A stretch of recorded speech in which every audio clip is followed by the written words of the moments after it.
Vocês viram essa notícia? Advogado de São Paulo exige experiência em relação abusiva em vaga e é criticado.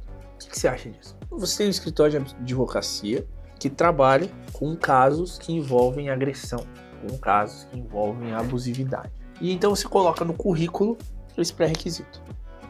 Você precisa ter vivenciado uma relação abusiva. A justificativa do advogado foi a seguinte: a função era facilitar o atendimento dos clientes pela experiência que o indivíduo ia ter. O salário inicial de quem ficasse com a vaga era de R$ 2.750. Vamos conversar sobre isso aqui porque é bem importante para a gente entender algumas coisas sobre relacionamentos, sobre a vida também. Imagina que você vive um relacionamento abusivo. Isso grafa a sua personalidade. É muito complicado você falar que uma experiência dessa não produziu cicatrizes. Ela produz. A questão é, qual é o tipo de cicatriz que isso produz? A questão é qual o tipo de ferida que isso produz. Porque, olha, então vamos lá. A pessoa acabou de sair de um relacionamento abusivo, né? Acabou de sair, e daí ela olha pra vaga e fala: eu vivi isso aqui, eu vou me candidatar.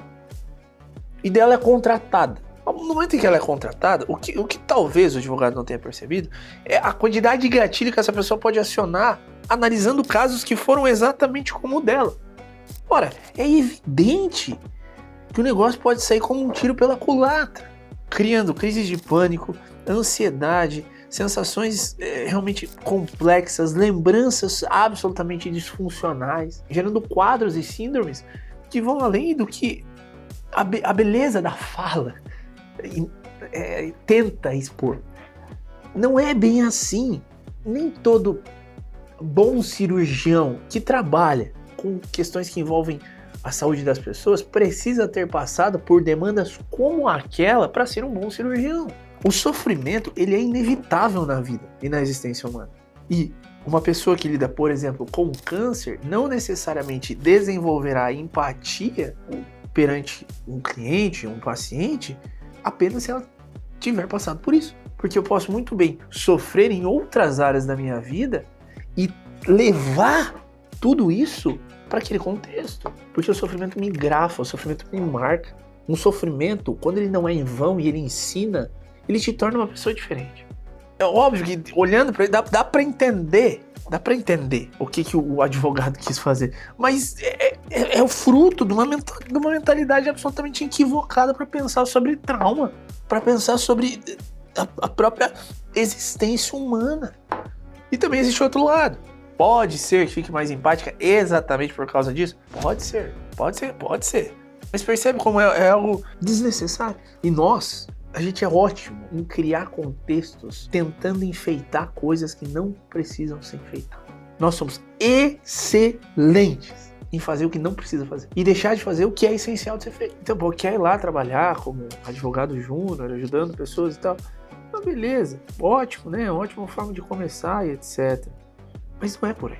Agora, isso torna o cara que pediu isso uma pessoa horrível, né? Absolutamente disfuncional e tudo. Não, às vezes foi apenas um erro conceitual. Nós, como seres humanos, nós somos absolutamente paradoxais. Nós não somos o tempo todo bons, né? Essencialmente, o homem ele é bom porque existe uma estrutura moral que foi criada sobre muitos. Uma estrutura moral, inclusive, que é derivada de valores clássicos e cristãos. Olha que interessante isso. Quando Freud vem e expande a noção da própria psicanálise, qual que era o objetivo dele? Um dos objetivos, né? Desqualificar o elo religioso. Ele dizia que a religião era uma excelente maneira que os indivíduos tinham de reprimir as coisas, de reprimir suas percepções sobre a vida, porque oferecia um valor moral, tradicional, que negava ao indivíduo os seus próprios impulsos, desejos e satisfações. Quando na realidade, o que salva o homem é justamente a moralidade, que nem todos conseguimos respeitar e se adequar a ela o tempo todo. Somos, portanto, pecadores. Somos, em essência, maus, ruins. E necessitamos de moralidade para criar um certo equilíbrio entre as coisas.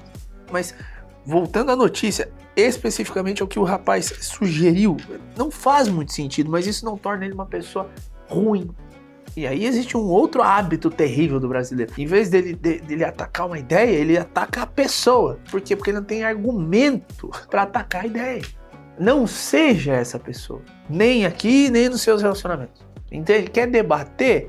Excelente. Não é hábito do brasileiro, porque entre a linguagem retórica e dialética, ele prefere 1000 vezes a retórica, né? A cagação de regra, a imposição, né? Essas coisas todas. Ele tem dificuldade em entender, em essência, que não é porque você defende ideia X ou ideia Y que você é aquela coisa em si.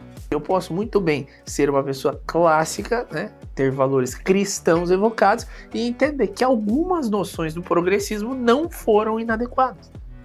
Foram ok, mas isso é um tema para outra hora. Mas e você? O que você achou dessa condição para você encontrar um trabalho dentro de um escritório? Comenta aqui, te vejo no próximo vídeo.